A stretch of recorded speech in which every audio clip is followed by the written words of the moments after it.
Hi hello ನಮಸ್ಕಾರ, welcome my YouTube channel Kannadathi Kairuchi 24. Finally ನನ್ನ YouTube channel ಶುರು ಆಯಿತು. ಅದು ನನ್ನ ಫೇವ್ರೆಟ್ ದೇವರಾದಂಥ ತಿರುಪತಿ ತಿಮ್ಮಪ್ಪನ ಲಡ್ಡು ಪ್ರಸಾದದ ಜೊತೆ ನನ್ನ ಯೂಟ್ಯೂಬ್ ಚಾನಲ್ನ ನಾನು ಶುರು ಮಾಡಿದ್ದೀನಿ. ಎಲ್ರಿಗೂ ನನ್ನ ಗೋವಿಂದ ಒಳ್ಳೇದು ಮಾಡಲಿ ಅಂತ ಕೇಳ್ಕೊತ, ನನ್ನ ಗೋವಿಂದನ ದಯೆ ನನ್ನ ಯೂಟ್ಯೂಬ್ ಚಾನಲ್ ಮೇಲೆ ಇರಲಿ ಅಂತ ಬೇಡ್ಕೊತ ಈ ವಿಡಿಯೋನ ಶುರು ಮಾಡ್ತಾಯಿದ್ದೀನಿ. Once again welcome my YouTube channel. Laddu ಹೇಗೆ ಮಾಡೋದು ಅಂತ ನೋಡ್ಕೊಂಬರೋಣ ಬನ್ನಿ. ನಾನಿಲ್ಲಿ ಒಂದು 1/4 kg ಕಡಲೆ ಹಿಟ್ಟನ್ನು ತೊಗೊಂಡಿದ್ದೀನಿ. ಹಾಗೆ ಒಂದು ಅರ್ಧ kgಗಿಂತ ಸ್ವಲ್ಪ ಕಮ್ಮಿ ಸಕ್ಕರೆನ ತೊಗೊಂಡು ಅದಕ್ಕೆ ಫ್ಲೇವರಿಗೋಸ್ಕರ, ಲಡ್ಡು ಪ್ರಸಾದಕ್ಕೆ ಫ್ಲೇವರ್ ಇರಬೇಕಲ್ಲ, ಮೇಯ್ನು ಲಡ್ಡುಗೆ ಫ್ಲೇವರೇನೆ. ಇಲ್ಲಿ ನಾನು 2 ತುಂಡು ಜಾಕಾಯಿ ತೊಗೊಂಡಿದ್ದೀನಿ, ಒಂದು 6 ಲವಂಗ, ಸ್ವಲ್ಪ ಜಾವಿತ್ರಿ, ಒಂದು 10ರಿಂದ 12 ಇಲ್ಲ 15 ಏಲಕ್ಕಿ ಕಾಯಿನ ತೊಗೊಳ್ಳಿ. ಇಲ್ಲಿ ದ್ರಾಕ್ಷಿ ಗೋಡಂಬಿ ಧಾರಾಳವಾಗಿ ಹಾಕ್ಕೋಬೋದು, ಎಷ್ಟು ಬೇಕಾದರೂ. ಇಲ್ಲಿ ನಾನು 3/4 kg ಆಗುವಷ್ಟು ತುಪ್ಪನ ತೊಗೊಂಡಿದ್ದೀನಿ. 1/4 kg ಕಡಲೆ ಹಿಟ್ಟಿಗೆ ನಾನು 3/4 kg ನಂದಿನಿ ತುಪ್ಪನ ತೊಗೊಂಡಿದ್ದೀನಿ. ಹಾಗೆ ಇಲ್ಲಿ ಒಂದು ಪಾನ್ನ ಕಾಯೋದಕ್ಕಿಟ್ಟು ಅದಕ್ಕೆ ಚಕ್ಕೆ, ಲವಂಗ, ಜಾವಿತ್ರಿ, ಜಾಪತ್ರೆನೆಲ್ಲ ಹಾಕ್ಕೊಂಡು ಇಲ್ಲಿ ಚೆನ್ನಾಗಿ ಘಮ ಬರೋವರೆಗೂ ಹುರ್ಕೋಬೇಕು, ಆಯಿತಾ. ಇದೆಲ್ಲ ನೋಡಿ ಈಗ ಚೆನ್ನಾಗೆ ಇದು ಜಾಸ್ತಿ ಸಿದಿಸ್ಕೊಳಕ್ಕೆ ಹೋಗಬೇಡಿ. ಚೆನ್ನಾಗಿ ಒಂದು ಘಮ ಬರ್ತಿದೆ ಅನ್ಬೇಕಾದ್ರೆ ಫ್ಲೇಮ್ನ ಆಫ್ ಮಾಡಿ ಅದನ್ನು ಆರೋದಕ್ಕೆ ಬಿಟ್ಬಿಡಿ. ಇಲ್ಲಿ ನಾನು ಒಂದು ಬೌಲ್ಗೆ ಕಡಲೆ ಹಿಟ್ಟನ್ನು ಹಾಕ್ಕೊತಾ ಇದ್ದೀನಿ. ಒಂದು 1/4 kg ಕಡಲೆ ಹಿಟ್ಟನ್ನು ಸೇರಿಸ್ಕೊಂಡು ಇದಕ್ಕೆ ಸ್ವಲ್ಪ ಅರಿಶಿನ ಪುಡಿನ ಹಾಕ್ಕೊತಾ ಇದ್ದೀನಿ. ಅರಿಶಿನ ಪುಡಿನ ಹಾಕ್ಕೊಂಡು ಇದಕ್ಕೆ ಸ್ವಲ್ಪ ಟೇಸ್ಟ್ಗೆ ಸ್ವಲ್ಪ ಉಪ್ಪನ್ನ ಸೇರಿಸ್ಕೊಳ್ಳಿ. ಉಪ್ಪು ಹಾಕೋದ್ರಿಂದ ಟೇಸ್ಟ್ ಚೆನ್ನಾಗಿ ಬರುತ್ತೆ. ಹಾಕ್ಕೊಂಡು ಚೆನ್ನಾಗಿ ನೀರು ಹಾಕ್ಕೊಂಡು ಸ್ವಲ್ಪನೇ ನೀರು ಹಾಕ್ಕೊಂಡು ಅದನ್ನು ಗಂಟಿಲ್ಲದೆ ಇರೋ ಥರ ಹಿಟ್ಟನ್ನು ಕಲಿಸ್ಕೋಬೇಕು. ಕಡಲೆ ಹಿಟ್ಟನ್ನು ನೋಡಿ ಈ ಥರ ನಾನು ಫಸ್ಟು ಗಟ್ಟಿ ಕಲಿಸ್ಕೊಂಡಿದ್ದೀನಿ. ಈ ಟೈಮಲ್ಲಿ ಸ್ವಲ್ಪನೇ ನೀರನ್ನು ಹಾಕ್ಕೊಂಡು ನಾವು ಈ ದೋಸೆ ಬ್ಯಾಟರ್ ಇರುತ್ತೆ ಗೊತ್ತಾ, ಅದಕ್ಕಿಂತ ಸ್ವಲ್ಪ ತೆಳ್ಳಗೆ, ದೋಸೆ ಬ್ಯಾಟರ್ಗಿಂತ ಸ್ವಲ್ಪ ತೆಳ್ಳಗಿರೋ ಥರ ಇಲ್ಲಿ ಹಿಟ್ಟನ್ನು ರೆಡಿ ಮಾಡ್ಕೊತಾ ಇದ್ದೀವಿ, ಕಡಲೆ ಹಿಟ್ಟನ್ನು. ನೋಡಿ ನೀವು ಇದೇ ಥರ ಸ್ವಲ್ಪ ನೀರು ಹಾಕ್ಕೊಳ್ಳಿ. ಹೆಚ್ಚಾಗಿ ನೀರು ಹಾಕ್ಕೊಂಡ್ರೆ ಅದು ಗಂಟಾಗ್ಬಿಡುತ್ತೆ. ನೋಡಿ, ಒಂದು ಸ್ವಲ್ಪನೂ ಲಮ್ಸ್ ಇರಬಾರ್ದು, ಬಬಲ್ಸ್ ಇರಬಾರ್ದು, ಆ ಥರ ಗಂಟುಗಳಿಲ್ದಿರೋ ಥರ ಈ ಥರ ನಾನು ಕಲಿಸ್ಕೊಂಡು ಸೈಡಿಗೆ ಇಟ್ಕೊತಾ ಇದ್ದೀನಿ. ಈಗ ಅದೇ ಪಾನ್ನ ಕಾಯೋದಕ್ಕಿಟ್ಟು ಇಲ್ಲಿ ನಾನು ತೊಗೊಂಡಿರುವಂಥ 3/4 kg ತುಪ್ಪನ ಸೇರಿಸ್ಕೊತಾ ಇದ್ದೀನಿ. ತುಪ್ಪದಲ್ಲೇ ಮಾಡೋಣ, ತಿರುಪತಿ ತಿಮ್ಮಪ್ಪನ ಲಡ್ಡುನ ತುಪ್ಪದಲ್ಲೇ ತೇಲಿ ಮುಳುಗಿಸಿ ಮಾಡಿದ್ರೆ ಟೇಸ್ಟ್ ತುಂಬಾ ಚೆನ್ನಾಗಿ ಬರುತ್ತೆ ಅಂತ ನಾನು ತುಪ್ಪದಲ್ಲೇ ಮಾಡ್ತಾಯಿದ್ದೀನಿ. ನೋಡಿ ಇಲ್ಲಿ ನಾನು 3/4 kgಯಷ್ಟು ತುಪ್ಪನ ಸೇರಿಸ್ಕೊತಾ ಇದ್ದೀನಿ. ತುಪ್ಪ ಎಲ್ಲ ಕಾಯೋದಕ್ಕೆ ಇಡ್ತಾ ಇದ್ದೀನಿ. ನೋಡಿ, ನಾನು ತುಪ್ಪ ಕಾಯ್ದ ಮೇಲೆ ಇಲ್ಲಿ ಒಂದು ಜಾಲರಿಯಿಂದ ಈ ದ್ರಾಕ್ಷಿ ಗೋಡಂಬಿನ ಸ್ವಲ್ಪ ಫ್ರೈ ಮಾಡಿ ಎತ್ತಿಟ್ಕೊತಾ ಇದ್ದೀನಿ ತುಪ್ಪದಲ್ಲೇ. ಹಾಕ್ಬಿಟ್ಟು ಫ್ರೈ ಮಾಡ್ಕೋಬೋದು ತುಪ್ಪದಲ್ಲಿ. ನಾನು ಹೀಗೆ ಫ್ರೈ ಮಾಡ್ಕೊತೀನಿ. ಹೆಂಗೂ ತುಪ್ಪ ಕಾದಿದೆ ಅಲ್ವಾ, ಆ ತುಪ್ಪದಲ್ಲಿ ಈ ಥರ ಹಾಕ್ಬಿಟ್ಟು ಒಂದು 30 ಸೆಕೆಂಡ್ಸು, 30ಯಿಂದ ಒಂದು 40 ಸೆಕೆಂಡ್ಸು ನೋಡಿ ಈ ಥರ ಫ್ರೈ ಮಾಡಿಕೊಂಡ್ರೆ ದ್ರಾಕ್ಷಿ ಹಾಗೆ ಗೋಡಂಬಿ ಎರಡು ಚೆನ್ನಾಗಿ ತುಪ್ಪದಲ್ಲಿ ಫ್ರೈ ಆಗಿರುತ್ತೆ. ನೋಡಿ ಎಲ್ಲ ಎಷ್ಟು ಚೆನ್ನಾಗಿ ದ್ರಾಕ್ಷಿ ಎಲ್ಲ ಉಬ್ಬಿ ಬಂದಿದೆ ಅಂತ. ಈ ಟೈಮಲ್ಲಿ ಇದನ್ನು ಒಂದು ಪ್ಲೇಟ್ಗೆ ನಾನು ಎತ್ತಿಟ್ಕೊತಾ ಇದ್ದೀನಿ. ಈಗ ತುಪ್ಪನೆಲ್ಲ ಕಾದಿರೋದೆಲ್ಲ ನೋಡ್ಕೊಳ್ಳಿ, ಎಷ್ಟು ಕಾದಿದೆ ಅಂತ ನೋಡ್ಕೊಂಡು ಫ್ಲೇಮು ಮೀಡಿಯಮಲ್ಲೇ ಇರಲಿ, ಕಮ್ಮಿ ಮಾಡ್ಕೊಳ್ಳೋಕೆ ಹೋಗಬೇಡಿ. ನಾನು ಈ ಥರ ಬೂಂದಿ ಜರಡಿಯಿಂದ ನೋಡಿ, ನಾನು ಈ ಥರ ನಮ್ಮ ಮನೇಲಿ ಇತ್ತು ಬೂಂದಿದು ಒಂದು ಏನಂತ ಹೇಳ್ತಾರೆ, ಜಾಲರ ಅಂತಾರಲ್ಲ, ಬೂಂದಿದು ಜಾಲರಿಯಿಂದ ಈ ಥರ ಹಾಕ್ಕೊಂಡು ನೋಡಿ ಮಣಿ ಥರ ಎಷ್ಟು ಚೆನ್ನಾಗಿ ಬಂದಿದೆ ಅಂತ ನೋಡಿ. ಯಾವುದೇ ಕಾರಣಕ್ಕೂ ಸೀದಿಸ್ಕೊಳ್ಳೋಕೆ ಹೋಗಬೇಡಿ, ಆಯಿತಾ. ಹಾಕಿ ಒಂದು 30 to 40 ಮಿನಿಟ್ಸ್ ಇಲ್ಲ 50 ಮಿನಿಟ್ಸು ಆದರೆ ಸಾಕು. ನೋಡಿ ಈ ಥರ ಎಲ್ಲ ಫ್ರೈ ಮಾಡ್ಕೊಂಡು ಅದೆಲ್ಲ ಮೇಲ್ಗಡೆ ಬಬಲ್ಸ್ ಎಲ್ಲ ತುಪ್ಪದ ಬಬಲ್ಸ್ ಎಲ್ಲ ಹೋಗೋವರೆಗೂ ಇದ್ದರೆ ಅದು ಚೆನ್ನಾಗಿ ಬೆಂದಿರುತ್ತೆ. ಬ್ರೌನ್ ಕಲರ್ ಬರೋ ಗಂಟ ಬಿಡೋಕೆ ಹೋಗಬೇಡಿ, ಸಾಕು. ಈ ಕನ್ಸಿಸ್ಟೆನ್ಸಿ ಇದ್ದರೆ ಇದು ಕರೆಕ್ಟಾಗೆ ಬೂಂದಿ ಎಲ್ಲ ಕರೆಕ್ಟಾಗಿ ಆಗಿದೆ ಅಂತ ನೋಡಿ. ಈ ಟೈಮಲ್ಲಿ ಇದನ್ನೆಲ್ಲ ನಾನೆಲ್ಲ ಎತ್ಕೊಂಡು ಅದನ್ನು ಒಂದು ಪಾತ್ರೆಗೆ ಹಾಕ್ಕೊತಾ ಇದ್ದೀನಿ. ನೋಡಿ ಎಲ್ಲ ತುಪ್ಪ ಎಲ್ಲ ಸೋರಿಸ್ಕೋಬೇಕು, ಮತ್ತು ಅದಕ್ಕೆ ಪೇಪರೆಲ್ಲ ಹಾಕ್ಕೊಂಡು ತುಪ್ಪ ಎಲ್ಲ ಹೀರ್ಕೊಳ್ಳೋ ಥರ ಎಲ್ಲ ಏನು ಮಾಡೋಕ್ಕೆ ಹೋಗಬೇಡಿ. ಮತ್ತು ನಾವು ತುಪ್ಪ ಹಾಕ್ಕೊಂಡೇ ಇದನ್ನೆಲ್ಲ ನಾವು ಕಲಸಿ ಲಡ್ಡು ಕಟ್ಟೋದ್ರಿಂದ ಹಾಗೆ ಹಾಕ್ಕೊತೀನಿ ನಾನು. ಅಷ್ಟೊಂದೆಲ್ಲ ಸ್ಟ್ರೈನ್ ಎಲ್ಲ ಮಾಡೋದಕ್ಕೆ ಹೋಗೋದಿಲ್ಲ, ಆಯಿತಾ. ನಾನು ಮತ್ತೆ ನೋಡಿ ಸೆಕೆಂಡ್ ರೌಂಡೂ ಅದೇ ರೀತಿ ಹಾಕ್ಕೊತಾ ಇದ್ದೀನಿ. ಎಲ್ಲ ಕ್ಲೀನಾಗಿ ಅದು ಮಣಿ ಟೈಪ್ ಬರುತ್ತೆ. ಈ ಥರ ಹಾಕ್ಕೊಳ್ಳಿ, ಸೂಪರಾಗಿ ಬರುತ್ತೆ. ನೀವು ತಿರುಪತಿ ಲಡ್ಡು ನಾವೇನೇ ಮಾಡಿದ್ರೂ ತಿರುಪತಿ ತಿಮ್ಮಪ್ಪನ ಲಡ್ಡುಗೆ ನಾವು ಅಷ್ಟು ಟಚ್ ಮಾಡೋದಕ್ಕಾಗಲ್ಲ. ಆದರೂ ಪ್ರಯತ್ನ ಇದೆಯಲ್ಲ, ಮಾಡಬೇಕು ಅನ್ನೋ ಪ್ರಯತ್ನ ಇದೆಯಲ್ಲ, ಆ ಪ್ರಯತ್ನ ಈಸ್ ಮೋಸ್ಟ್ ಇಂಪಾರ್ಟೆಂಟ್. ಅದು ನಾನು ಆ ತಿಮ್ಮಪ್ಪನ ಮೇಲಿರೋ ಪ್ರೀತಿನ ನಾನು ಏನಂತ ಹೇಳಬೇಕು ಅಂತ ಗೊತ್ತಾಗಲ್ಲ. ತಿಮ್ಮಪ್ಪನ ಮೇಲಿರೋ ಪ್ರೀತಿನ ಈ ಲಾಡು ಮುಖಾಂತರ ನಾನು ತೋರಿಸ್ಕೊತಾ ಇದ್ದೀನಿ. ನನಗೆ ಅನಿಸಿದ್ದು ನನ್ನ ಯೂಟ್ಯೂಬ್ ಚಾನಲ್ಲು ಶುರು ಮಾಡಬೇಕು ಅಂದರೆ ಫಸ್ಟು ಲಡ್ಡುನೇ ಮಾಡಬೇಕು ಅಂತ ಅದಕ್ಕೋಸ್ಕರ ಲಡ್ಡುನ ಮಾಡ್ತಾಯಿದ್ದೀನಿ. ಈಗ ನಾನು ಬೂಂದಿ ಕಾಳನ್ನೆಲ್ಲನೂ ಫ್ರೈ ಮಾಡ್ಕೊಂಡು ಎತ್ತಿಟ್ಕೊಂಡಿದ್ದೀನಿ.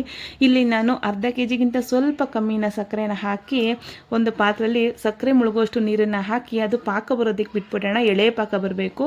ಅಷ್ಟರಲ್ಲಿ ನಾವು ಫ್ರೈ ಮಾಡ್ಕೊಂಡಿರೋವಂಥ ಏಲಕ್ಕಿ ಜಾವಿತ್ರಿ ಎಲ್ಲನೂ ಒಂದು ಮಿಕ್ಸರ್ ಜಾರ್ಗೆ ಹಾಕಿ ಸ್ವಲ್ಪ ಸಕ್ಕರೆನ ಹಾಕಿ ಅದನ್ನು ನಾನು ನುಣ್ಣಗೆ ಅದನ್ನು ಡ್ರೈ ಮಿಕ್ಸ್ ಮಾಡ್ಕೊಬರ್ತೀನಿ. ಅದು ಹಂಗೇನೆ ಅದಕ್ಕೇನು ಹಾಕೋಕೋಬೇಡಿ, ಬರೀ ಸಕ್ಕರೆ ಹಾಕ್ಬಿಟ್ಟು ಅದು ಚೆನ್ನಾಗಿ ಮಿಕ್ಸಿ ಮಾಡ್ಕೊಳ್ಳಿ. ನೋಡಿ ಅಷ್ಟರಲ್ಲಿ ಬೂಂದಿನೂ ಎಲ್ಲ ರೆಡಿ ಆಗಿದೆ. ಪಾಕ ನೋಡಿ ಹೇಗೆ ಬಂದಿದೆ ಅಂತ ನಾನು ತೋರಿಸ್ತೀನಿ. ಎಳೆ ಪಾಕ ತೆಗಿಯೋಕ್ಕೆ ಹೋಗಬೇಡಿ, ಸ್ವಲ್ಪ ಅಂಟು ಪಾಕ ಇದ್ದರೆ ಸಾಕು. ನೋಡಿ ಈ ಥರ ಅಂಟು ಪಾಕ ಬಂದರೆ ಸಾಕು. ಎಳೆ ಪಾಕ ಯಾವುದೇ ಕಾರಣಕ್ಕೂ ತೆಗಿಬೇಡಿ, ತುಂಬಾ ಜಿಗಿ ಥರ ಆಗಿಬಿಡುತ್ತೆ. ಈಗ ನಾನು ಮಿಕ್ಸಿ ಮಾಡ್ಕೊಂಡಿರೋ ಅಂಥ ಪೌಡ್ರನ್ನ ನೋಡಿ, ಪೌಡ್ರೆಲ್ಲ ಮಾಡ್ಕೊಂಡಿದ್ದೀನಿ. ಅದನ್ನೆಲ್ಲ ಇದಕ್ಕೆ ಹಾಕ್ಕೊಂಡು ಚೆನ್ನಾಗಿ ಶುಗರ್ ಸಿರಪಲ್ಲಿ ಚೆನ್ನಾಗಿ ಒಂದು ಮಿಕ್ಸ್ ಕೊಟ್ಕೊಳ್ಳಿ. ಯಾವುದೇ ಕಾರಣಕ್ಕೂ ಒಲೆನ ಮೀಡಿಯಮ್ ಫ್ಲೇಮಲ್ಲಿ ಇಟ್ಕೊಂಡು ಸ್ಟವ್ನ ಎಲ್ಲ ಮಿಕ್ಸ್ ಮಾಡ್ಕೊಳ್ಳಿ. ನೋಡಿ ಈ ಥರ ಸ್ಟವ್ ಆಫ್ ಮಾಡೋಕ್ಕೆ ಹೋಗಬೇಡಿ. ಇದೆಲ್ಲ ಚೆನ್ನಾಗಿ ಮಿಕ್ಸ್ ಆಯಿತು ನೋಡಿ. ಈ ಥರ ಎಲ್ಲ ಚೆನ್ನಾಗಿ ಮಿಕ್ಸ್ ಮಾಡ್ಕೊಂಡ್ಮೇಲೆ ಈಗ ನಾವು ಮಾಡ್ಕೊಂಡಿರೋವಂಥ ಬೂಂದಿ ಕಾಳನ್ನು ನೋಡಿ ಈ ಟೈಮಲ್ಲಿ ನಾವು ಸೇರಿಸ್ಕೊತಾ ಇದ್ದೀವಿ. ಬೂಂದಿ ಕಾಳನ್ನೆಲ್ಲ ಚೆನ್ನಾಗಿ ಈ ಥರ ಸೇರಿಸ್ಕೊಂಡು ಚೆನ್ನಾಗಿ ಮಿಕ್ಸ್ ಮಾಡ್ಕೊಳ್ಳಿ. ಆ ಶುಗರ್ ಸಿರಪ್ ಎಲ್ಲನೂ ಬೂಂದಿ ಕಾಳಿಗೆಲ್ಲ ಚೆನ್ನಾಗಿ ಹಿಡಿಬೇಕು. ಅಲ್ಲಿವರೆಗೂ ಚೆನ್ನಾಗಿ ಈ ಥರ ಮಿಕ್ಸ್ ಮಾಡ್ಕೊಳ್ಳಿ. ಎಲ್ಲ ಸೇರಿಸ್ಕೊಂಡು ನೋಡಿ ಈ ಥರ ನಾನು ಚೆನ್ನಾಗಿ ಮಿಕ್ಸ್ ಮಾಡೋದು ತೋರಿಸ್ತೀನಿ. ನೋಡಿ ಈ ಥರ ನೋಡಿ ಎಲ್ಲ ಚೆನ್ನಾಗಿ ಈ ಥರ ಮಿಕ್ಸ್ ಮಾಡ್ಕೊಳ್ಳಿ. ನೋಡಿ ಅದು ಶುಗರ್ ಸಿರಪ್ ಎಲ್ಲನೂ ಬೂಂದಿ ಕಾಳಿಗೆಲ್ಲ ಚೆನ್ನಾಗಿ ಹಿಡಿದು ಅದು ಸಾಫ್ಟ್ ಆಗಬೇಕು ಬೂಂದಿ ಎಲ್ಲ, ಆಯಿತಾ. ಒಂದು 2 ನಿಮಿಷ ಒಲೆ ಮೇಲೆ ಇಟ್ಟು ನೋಡಿ ಚೆನ್ನಾಗಿ ಮಿಕ್ಸ್ ಮಾಡಿ. ಈಗ ಅದನ್ನೆಲ್ಲ ಸಮ ಮಾಡಿ ಒಂದು ಲಿಡ್ಡನ್ನು ಕ್ಲೋಸ್ ಮಾಡಿ ಇಲ್ಲಿ ಒಂದು 10 ನಿಮಿಷ 1/4 ಗಂಟೆ ಬಿಡ್ತಾ ಇದ್ದೀನಿ. ಮತ್ತೆ ನೋಡಿ ಬಾಣಲಿಗೆಲ್ಲ ಮತ್ತೆ ಅದನ್ನೆಲ್ಲ ಇದು ಆರಿದೆ ಚೆನ್ನಾಗಿ. ಎಷ್ಟು ಅಂದರೆ ತುಂಬ ಆರೋದಕ್ಕೆಲ್ಲ ಬಿಡಬೇಡಿ, ಸ್ವಲ್ಪ ಬೆಚ್ಚಗಿರಬೇಕಾದ್ರೆ ನೋಡಿ ಅದನ್ನ ಕೆಳಗೆ ಇಳಿಸ್ಕೊಂಡು ಈ ಥರ ಕೈಯಲ್ಲಿ ಚೆನ್ನಾಗಿ ಅದನ್ನು ಪುಡಿ ಮಾಡ್ಕೊಳ್ಳಿ, ಆಯಿತಾ. ಉಂಡೆ ಅದು ಇದು ಮಣಿ ಥರ ಇರುತ್ತಲ್ಲ ಅದನ್ನ ಎಲ್ಲ ಫುಲ್ಲು ಈ ಥರ ಇಸ್ಕೊಳ್ಳಿ ಕೈಯಲ್ಲಿ. ಚೆನ್ನಾಗಿ ಅದನ್ನೆಲ್ಲ ಮ್ಯಾಶ್ ಮಾಡಿಕೊಂಡು ನಾವಿಲ್ಲಿ ಕರ್ದಿದ್ವಲ್ಲ ಬೂಂದಿ ಕರ್ದಿರೋ ತುಪ್ಪನೇ ಹಾಕ್ಕೊಂಡು ನೋಡಿ ಈ ಥರ ನಾನು ಅದನ್ನೇ ತುಪ್ಪನೇ ಬಳಸ್ತಾ ಇದ್ದೀನಿ. ಆ ತುಪ್ಪನೇ ಈ ಥರ ಹಾಕ್ಕೊಂಡು ಚೆನ್ನಾಗಿ ಕೈಯಲ್ಲಿ ಮ್ಯಾಶ್ ಮಾಡಬೇಕು. ಈ ಥರ ನೋಡಿ ಚೆನ್ನಾಗಿ ಹಿಸ್ಕಿ ಅದನ್ನೆಲ್ಲನೂ ಫುಲ್ಲು ಪುಡಿ ಮಾಡಿ ಇವಾಗ ನಾನು ಮೇಲ್ಗಡೆ ಒಂದು 10 ಏಲಕ್ಕಿನ ಈ ಥರ ದಪ್ಪ ಥರ ಕುಟ್ಟಿ ಹಾಕ್ಕೊಂಡಿದ್ದೀನಿ. ಹಾಗೆ ನಾನು ಫ್ರೈ ಮಾಡಿರೋಂಥ ಗೋಡಂಬಿ ಹಾಗೆ ದ್ರಾಕ್ಷಿನೂ ಕೂಡ ಈ ಟೈಮಲ್ಲಿ ನಾನು ಸೇರಿಸ್ಕೊಂಡು ಅದನ್ನು ಕೂಡ ಚೆನ್ನಾಗಿ ಮಿಕ್ಸ್ ಮಾಡ್ಕೊತಾ ಇದ್ದೀನಿ. ಇಲ್ಲಿ ಮೇಯ್ನು ತಿರುಪತಿ ತಿಮ್ಮಪ್ಪನ ಲಡ್ಡಿಗೆ ಮೇಯ್ನ್ ಬೇಕಾಗಿರೋದೇನು ಪಚ್ಚಕರ್ಪೂರ. ಇಲ್ಲಿ ನಾನು ಸ್ವಲ್ಪ ಪಚ್ಚಕರ್ಪೂರ ನೋಡಿ ಈ ಥರ ಒಂದು ಕವರಲ್ಲಿ ಹಾಕಿ ಕುಟ್ಕೊಂಡು ಆ ಪಚ್ಚಕರ್ಪೂರನೂ ಕೂಡ ಇಲ್ಲಿ ಈ ಟೈಮಲ್ಲಿ ಪುಡಿ ಮಾಡಿ ಹಾಕ್ಕೊತಾ ಇದ್ದೀನಿ. ಪಚ್ಚಕರ್ಪೂರ ಹಾಕೋದ್ರಿಂದ ಫ್ಲೇವರ್ ಅಂತೂ ಅದ್ಭುತವಾಗಿರುತ್ತೆ. ಇದು ಬಂದು ಡೈಮಂಡ್ ಶುಗರ್ ಅಂತ ನೀವು ಪ್ರಾವಿಷನ್ ಸ್ಟೋರಲ್ಲಿ ಕೇಳಿದ್ರೆ ಕೊಡ್ತಾರೆ. ನಿಮ್ಗೆ ಎಲ್ಲಿ ಬೇಕಾದ್ರೂ ಸಿಗುತ್ತೆ ಪ್ರಾವಿಷನ್ ಸ್ಟೋರಲ್ಲೆಲ್ಲ. ಆ ಡೈಮಂಡ್ ಶುಗರ್ನ ಇಲ್ಲಿ ಹಾಕ್ಕೊಂಡು ಎಲ್ಲ ಒಂದು ಒಳ್ಳೆ ಮಿಕ್ಸ್ ಮಾಡಿಕೊಂಡು ನೋಡಿ ಇಲ್ಲಿ ನಾನು ಈ ಟೈಮಲ್ಲಿ ಚೆನ್ನಾಗಿ ಉಂಡೆ ಮಾಡ್ಕೊತಾ ಇದ್ದೀನಿ. ಫಸ್ಟು ಉಂಡೆ ಬಂದು ನಾನು ಲಡ್ಡುನ ನನ್ನ ಗೋವಿಂದಂಗೆ ದಪ್ಪ ಕಟ್ಟಿಡ್ತಾ ಇದ್ದೀನಿ. ನೋಡಿ ಫಸ್ಟು ತಿರುಪತಿಲಿ ಹೇಗೆ ಲಡ್ಡುನ ಕೊಡ್ತಾರೆ ನೋಡಿ ಅದೇ ರೀತಿ ಲಡ್ಡುನ ಇಲ್ಲಿ ನಾನು ಕಟ್ಟಿದ್ದೀನಿ. ನೋಡಿ ತಿರುಪತಿ ತಿಮ್ಮಪ್ಪಂಗೆ ಒಂದು ದೊಡ್ಡ ಲಡ್ಡುನ ತಿಮ್ಮಪ್ಪಂಗೆ ಕಟ್ಟಿ ಇಡ್ತಾ ಇದ್ದೀನಿ. ಇನ್ನು ಮಿಕ್ಕಿದೆಲ್ಲ ಚಿಕ್ಕ ಉಂಡೆಗಳು.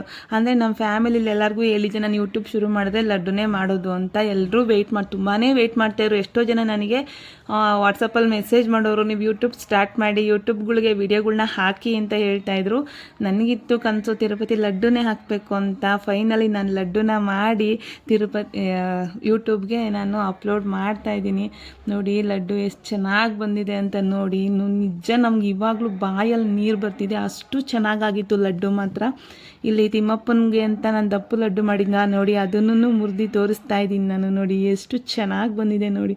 ಸೇಮ್ ತಿರುಪತಿಲಿ ಹೇಗಿರುತ್ತೋ ಸ್ವಲ್ಪ ಟೇಸ್ಟಲ್ಲಿ ಅಂದರೆ ಏನು ಆ ಲೆವೆಲಿಗೆ ರೀಚ್ ಆಗಿಲ್ಲ ಅಂದರೂ 0.1% ಆದರೂ ನಾನು ಮಾಡಿದ್ದೀನಿ ಅನ್ನೋ ಆತ್ಮತೃಪ್ತಿ ನನಗಿದೆ. ನೋಡಿ ನಮ್ಮ ಯಜಮಾನ್ರು ಕೂಡ ಲಾಸ್ಟ್ ವೀಕು ತಿರುಪತಿಗೆ ಹೋಗಿದ್ರು. ನಾನು ವಿಡಿಯೋನ ಅವರು ಲಡ್ಡು ತಂದಿದ್ರು ತಿರುಪತಿಯಿಂದ ಹೋಗಿದ್ದಾಗ. ನಾನು ವಿಡಿಯೋನ ಮಾಡಿಟ್ಕೊಂಡಿದ್ದೀನಿ ನೋಡಿ. ತಿರುಪತಿ ಲಡ್ಡು ಹೇಗಿದೆ ಅಂತ ವಿಡಿಯೋನ ಮಾಡಿಟ್ಟಿದ್ದೀನಿ ನೋಡಿ. ಅದನ್ನು ನೋಡಿಕೊಂಡು ಅದೇ ಥರ ಬಂದಿದ್ಯಾ ನೀವೇ ಕಮೆಂಟ್ ಮಾಡಿ, ವಿಡಿಯೋನ ಲೈಕ್ ಮಾಡಿ, ಶೇರ್ ಮಾಡಿ. ತಪ್ಪದೆ ನನ್ನ ಯೂಟ್ಯೂಬ್ನ ಸಬ್ಸ್ಕ್ರೈಬ್ ಮಾಡ್ಕೊಳ್ಳಿ. ನನಗೆಲ್ಲರೂ ಸಪೋರ್ಟ್ ಮಾಡಿ ಅಂತ ಕೇಳ್ಕೊತೀನಿ. ನೋಡಿ, ಇದು ತಿರುಪತಿ ಲಡ್ಡು, ಹಾಗೆ ತಿರುಪತಿ ತಿಮ್ಮಪ್ಪ. ಈ ವಿಡಿಯೋ ನೋಡ್ತಾರ ಎಲ್ರಿಗೂ ಒಳ್ಳೇದು ಮಾಡಲಿ ಅಂತ ಕೇಳ್ಕೊತ ಈ ವಿಡಿಯೋನ. ಆಮೇಲೆ ಲಡ್ಡು ಎಲ್ಲ ರೆಡಿ ಆದಮೇಲೆ ನಾನು ನೋಡಿ ಪೂಜೆಗೆಲ್ಲ ರೆಡಿ ಮಾಡಿ ನಮ್ಮ ಯಜಮಾನ್ರು ಲಡ್ಡು ಮಾಡಿದ್ಯಾ ಕೊಡು, ದೇವ್ರ ಮುಂದೆ ಇಟ್ಟು ಪೂಜೆ ಮಾಡ್ತೀನಿ ಅಂತ ಅಂದ್ಬಿಟ್ಟು ನೋಡಿ ಗೋವಿಂದನ ಮುಂದೆ ಇಟ್ಟು ಪೂಜೆ ಮಾಡಿ. ನೋಡಿ ಎಷ್ಟು ಚೆನ್ನಾಗಿ ಕಾಣ್ತಿದೆ ನೋಡಿ.